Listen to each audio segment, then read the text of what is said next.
আসসালামু আলাইকুম সুপ্রিয় শিক্ষার্থী বন্ধুরা, আশা করি আমরা সকলে ভালো রয়েছি। আবারও স্বাগতম আমাদের অনলাইন ক্লাসে। প্রিয় শিক্ষার্থী বন্ধুরা, তোমরা দেখতে পেয়েছো আজকে আমরা কোন বিষয়টি নিয়ে আলোচনা করতে যাচ্ছি। সেটি হচ্ছে যে অর্ডিনারি ডিফারেনশিয়াল ইকুয়েশনস, চ্যাপ্টার হচ্ছে 3D, বিএসসি তৃতীয় বর্ষ, অনার্স দ্বিতীয় বর্ষের। তো আমরা প্রথম ক্রম এবং প্রথম মাত্রার অন্তরক সমীকরণ নিয়ে আলোচনা করতে যাচ্ছি। তোমরা জানো যে 3A 3B 3D অর্থাৎ এগুলো আমরা ক্লাস আপলোড করে ফেলেছি। যদি না দেখে থাকো অবশ্যই দেখে নেওয়ার চেষ্টা করবা। আজকে আমরা চ্যাপ্টার 3D অর্থাৎ টাইপ নাম্বার 4 অর্থাৎ 4 এই টাইপের কিছু প্রথম ক্রম ও প্রথম মাত্রার অন্তরক সমীকরণ নিয়ে আলোচনা করতে যাচ্ছি। সেটি হচ্ছে যে আমরা যে বইটি ব্যবহার করি সেটি হচ্ছে তিতাস পাবলিকেশন বোর্ড বই আমরা ব্যবহার করার চেষ্টা করি। তোমাদের হাতে যদি তিতাস পাবলিকেশন বোর্ড বই থাকে তাহলে আমাদের সঙ্গে পড়াটা হয়তো মিলবে, আর যদি না থাকে অবশ্যই নেওয়ার চেষ্টা করবা। তো আজকে আমরা বেসিক ক্লাস হিসেবে আলোচনা করার চেষ্টা করব। তো সবচেয়ে বড় কথা হচ্ছে যে প্রত্যেকটা চ্যাপ্টারে যদি আমরা বেসিকগুলো ভালো করে জানি তাহলে ইনশাআল্লাহ দেখা যাবে যে আমরা ওই অধ্যায় সম্পর্কে ভালোভাবে জানতে পারি এবং নিজে বুঝতে পারি, অন্যকে বুঝাতে পারি, এবং আমাদের যে পরীক্ষা বোর্ড প্রশ্নগুলো বেশিরভাগ এসে থাকে সেই সমাধানগুলো আমরা খুব সহজে করতে পারবো। তো যাই হোক, এখন আমরা দেখতে পেয়েছি যে তো এর আগে একটা কথা বলে নেই। তো তোমরা যদি সাজেশন নিতে ইচ্ছুক থাকো অবশ্যই math and science online university suggestion নেওয়ার জন্য হোয়াটসঅ্যাপ নাম্বারটি রয়েছে, সে যোগাযোগ করে তোমরা সাজেশন নিতে পারবা। আমরা সাজেশন দিয়ে থাকি বিএসসি গ্রুপ অর্থাৎ সায়েন্সের গ্রুপ, বিএসসি 1 থেকে বিএসসি 5 পর্যন্ত অর্থাৎ মাস্টার্স পর্যন্ত, অনার্স 1 থেকে অনার্স 5 অর্থাৎ মাস্টার্স পর্যন্ত আমরা সাজেশন দেওয়ার চেষ্টা করি ইনশাআল্লাহ ক্লাস নেওয়ার পাশাপাশি। তো আমাদের সাজেশনের বৈশিষ্ট্য হচ্ছে প্রত্যেকটা বোর্ড পরীক্ষা 2 মাস অথবা 3 মাস আগে আমরা সাজেশন রেডি করে ফেলি। আর আমাদের সাজেশন থেকে ইনশাআল্লাহ বিগত বছরের অভিজ্ঞতায় সাজেশন কমন থাকে 70% প্লাস থেকে 100%-এর মধ্যে। তো যাই হোক, তোমরা কোর্স সিস্টেম বা কোর্স কিনতে পারবা এবং ক্লাস করতে পারবা। তো যাই হোক, যেটা তোমাদের সুবিধা হয়, যে জিনিসটা নিতে তোমাদের সুবিধা সেটা নেওয়ার চেষ্টা করবা। এই হলো তিতাস পাবলিকেশন বোর্ড বইয়ের চ্যাপ্টার 3D প্রকৃত অন্তরক সমীকরণ। তো প্রকৃত অন্তরক সমীকরণের একটা বেসিক আছে, সেই বেসিকটা আমাদের জানতে হবে। যদি আমরা বুঝতে পারি তাহলে খুব সহজে আমরা এই চ্যাপ্টারে যত ম্যাথ আছে সব সমাধান করতে পারবো ইনশাআল্লাহ। প্রিয় শিক্ষার্থী বন্ধুরা, তোমরা দেখতে পেয়েছো এখানে একটা দেওয়া আছে যে m dx plus n dy equal 0। তো এটা আসলে একটা আকার। তো এই আকারে থাকলে সেই বিষয়টিকে আমরা বলি প্রকৃত অন্তরক সমীকরণ, অর্থাৎ অন্তরক সমীকরণ বলা হবে যখন m dx plus n dy equal 0 হবে, তখন সেটাকে আমরা বলতে পারবো প্রকৃত অন্তরক সমীকরণ।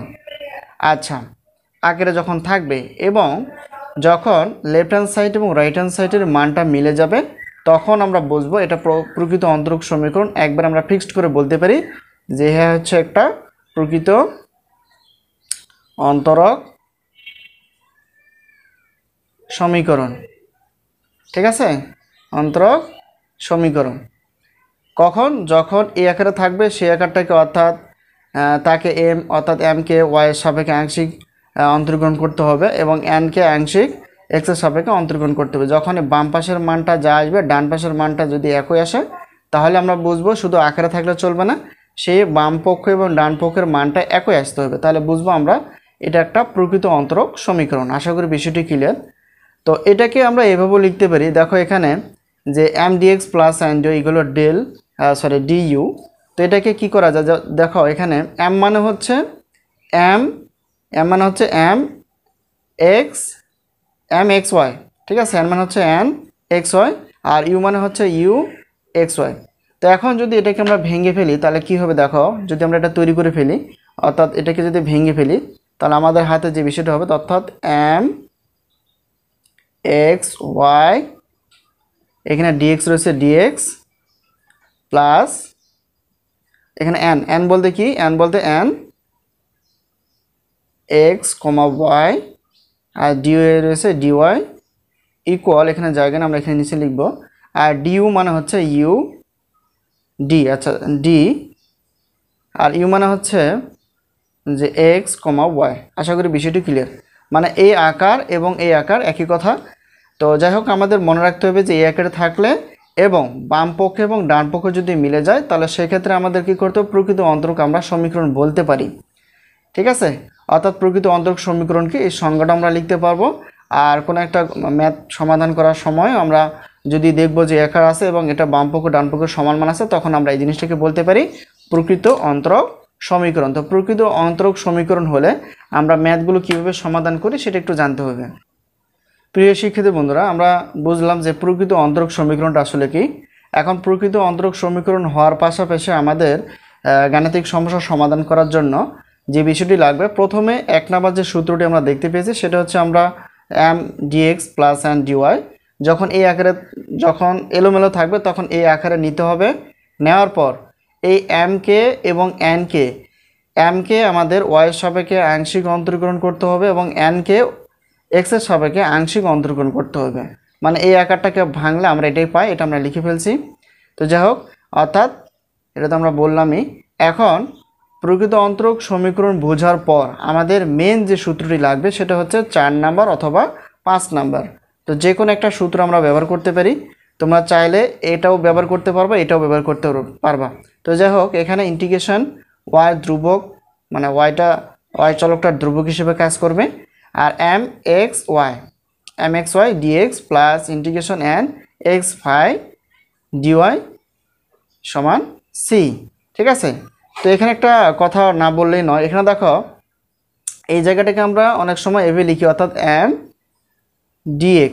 ঠিক আছে, অর্থাৎ ইন্টিগ্রেশন y ধ্রুবক m dx plus integration n x phi dy equal c।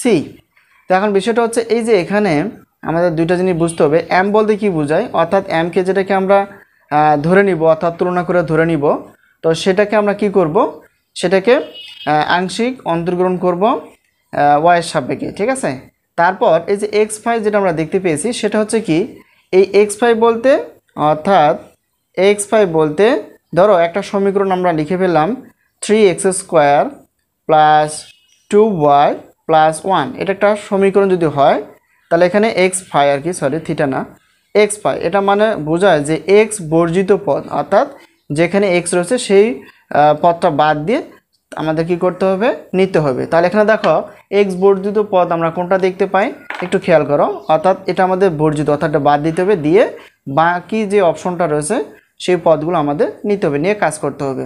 আশা করি বিষয়টি ক্লিয়ার। এখানে কি, এখানে তাই একই মানে কথা, যদি আমরা এই সূত্রটা ব্যবহার করি তখন এটা এরকম হবে, আর যখন আমরা এই নিচের সূত্রটা ব্যবহার করব প্রকৃত অন্তরক সমীকরণ নির্ণয় করার পর বা বের করার পর, তখন আমাদের কাজ হবে এই সূত্র যদি আমরা ব্যবহার করতে চাই, integration m y phi dx plus integration x ধ্রুব হবে। দেখো উল্টাটা আর কি, যখন y ধ্রুব থাকে তখন এখানে কি থাকে, x বর্জিত পদ হয়, আর যখন কি হয় এখানে y বর্জিত পদ হয় তখন x ধ্রুব হিসেবে কাজ করে। তো যাই হোক, আশা করি বিষয়টি ক্লিয়ার। তখন কি nx, অর্থাৎ এটাকে আমরা লিখতে পারি n dy ইকুয়াল c। আশা করি বিষয়টি ক্লিয়ার। তো ধরো এটা যদি এরকম হয়, ধরো একটা পদ আছে যে এখানে ধরো একটা, আর ওটা ছিল তো আমাদের n হিসেবে, আর যদি m হিসেবে থাকে, দেখো একটা m যদি একটা পদ আমরা তৈরি করি, ধরো এখানে যেহেতু y বর্জিত পদ হবে, তাহলে সেক্ষেত্রে আমাদের কাজ, এখানে ধরো আমি 2x লিখলাম প্লাস y লিখলাম মাইনাস 3 লিখলাম। ঠিক আছে, তা আমাদের কাজ হচ্ছে যে এটা কি করণীয়, অর্থাৎ এখানে y phi মানে কি, y phi মানে হচ্ছে আমাদের এই y চলক বাদ দিয়ে বাকি যা আছে সব নিতে হবে। তাহলে আমাদের y চলক কোনটা, এই যে জায়গাটা। ঠিক আছে, এটা আমাদের বাদ দিয়ে আমাদের কি থাকে, অর্থাৎ এই জায়গাটা থাকে, অর্থাৎ 2x মাইনাস 3। এই পদগুলো নিয়ে আমাদের কি করতে হবে, ইন্টিগ্রেশনের তো এই পদগুলো নিয়ে আমাদের ইন্টিগ্রেশনের কাজগুলো করে যেতে হবে। আশা করি বিষয়টি ক্লিয়ার। তো এই হলো বিষয়, অর্থাৎ আমাদের প্রকৃত অন্তরক যে সমীকরণ সেটাকে এই আকারে থাকতে হবে, এবং এই আকারে নেওয়ার পর আমাদের তুলনা করে বাম পক্ষ ডান পক্ষ বের করার পর আমাদের বলতে হবে যে এটা একটা প্রকৃত অন্তরক সমীকরণ। আর প্রকৃত অন্তরক সমীকরণ হওয়ার পরেই আমাদের যেই সূত্রটি ব্যবহার করতে হয় সেটা আমরা দেখতে পেয়েছি, সেটি হচ্ছে যে 4 নাম্বার এবং 5 নাম্বার। তো চাইলে তোমরা 4 নাম্বার সূত্রটি ব্যবহার করতে পারবা অথবা 5 নাম্বার সূত্রটি ব্যবহার করতে পারবা। তো phi মানে তো আমরা বলে দিলাম, x phi মানে হচ্ছে x বর্জিত x বর্জিত মানে x এর যে পদগুলো রয়েছে সেগুলো বাদ দিয়ে যা পাবো সেগুলো নিব, আর এখানে y phi বলতে y পদ বাদ দিয়ে যা পাবো সেটা নিয়ে আমরা ইন্টিগ্রেশনের কাজগুলো করে যাবো। আশা করি বিষয়টি ক্লিয়ার। তো আশা করি আমরা বেসিক অংশটা বুঝে গেছি। যদি কোনো জায়গায় বুঝতে অসুবিধা হয় অবশ্যই কমেন্টসে লেখার চেষ্টা করবা। তো এই হলো বিষয় এই চ্যাপ্টারের জন্য, অর্থাৎ 3Dর জন্য এটি হচ্ছে আমাদের মেন বিষয়, এটা বুঝতেই হবে। এর একটা উপপাদ্য আছে, সেগুলো আমরা আলোচনা করব, এবং বোর্ড প্রশ্ন যেগুলো খুবই গুরুত্বপূর্ণ সেগুলো আমরা ধীরে ধীরে আলোচনা করার চেষ্টা করবো। যাই হোক, বেসিক অংশ আশা করি বুঝতে পেরেছো। এখন বেসিক অংশকে ব্যবহার করে আমরা গাণিতিক কিছু সমস্যা দেখব পরবর্তী ক্লাসে। তো সেই পর্যন্ত ভালো থাকো, আবার দেখা হবে পরবর্তী ক্লাসে বেসিক অংশ অথবা গাণিতিক সমস্যার সমাধানে অথবা সাজেশন নিয়ে। আল্লাহ হাফেজ।